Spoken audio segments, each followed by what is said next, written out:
Katelyn Chantha from Edison scored a goal that we thought was going to stand up in regulation, but if you know Edison and Huntington Beach, it has to be 2-1.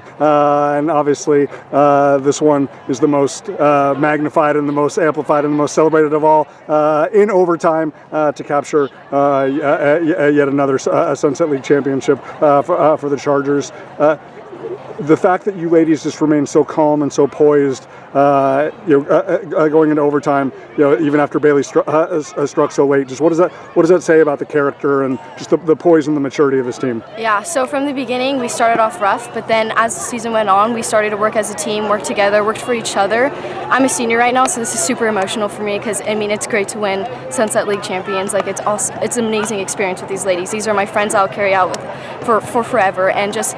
We, as a team, we do a lot of team bonding, and we're just a great team overall, and that makes us better on the field as well.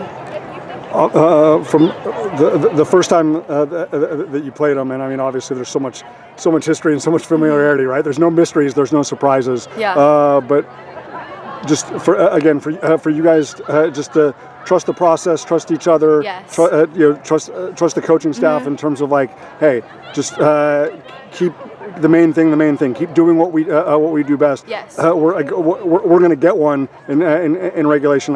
How important was that? Not especially coming to their place. Yes. And not feeling rushed and not feeling like you had to chase. Yeah.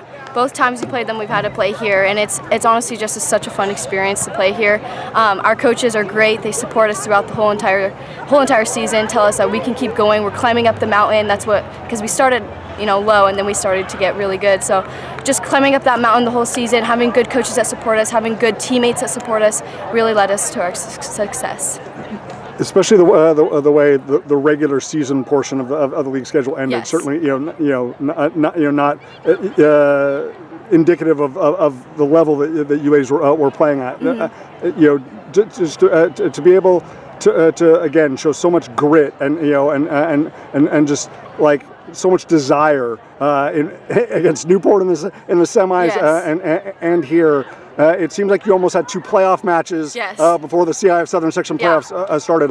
How big was it for you guys to find a way to rise to the occasion in both of those matches, Katelyn? Yeah. And how much do you hope that's going to carry over into the postseason? Yeah. So for Newport, going into overtime, that definitely prepared us for what happened at Huntington. They hadn't ever dealt with overtime, so for us to be able to go through that, really seldom had dealt with trailing in the second half. Yes, definitely. So we pulled it together at the end. I'm super proud of my team, and I'm really happy that we were able to get the win.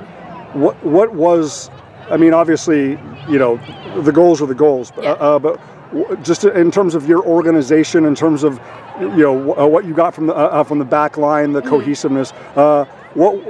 What was the one or two biggest aspects that carried you over the finish line in the semis and the finals, especially since you were in overtime on both occasions? Honestly, it's grit. All the girls wanted it. We all were working for each other. We wanted this win together, and just putting in all of our effort, all of our time to just practice and keep going, and just really grit over the whole entire course of the season. We've been able to get to where we are today. Absolutely. Well, like you said, back was against the wall from December to the present, so it only seems fitting that the team that was the most battle tested is the team that's going to be winning the Sunset League championship. No one wants to draw the white and green and gold in the Southern Section playoffs, no, you don't. especially with how passionate and how purposeful they've been. Katelyn Chantha, we thought that it was going to stand up for 1-0, but like I said, it just has to be 2-1 if it's HB and Edison, and they were once again league champions. Congratulations. Thank you.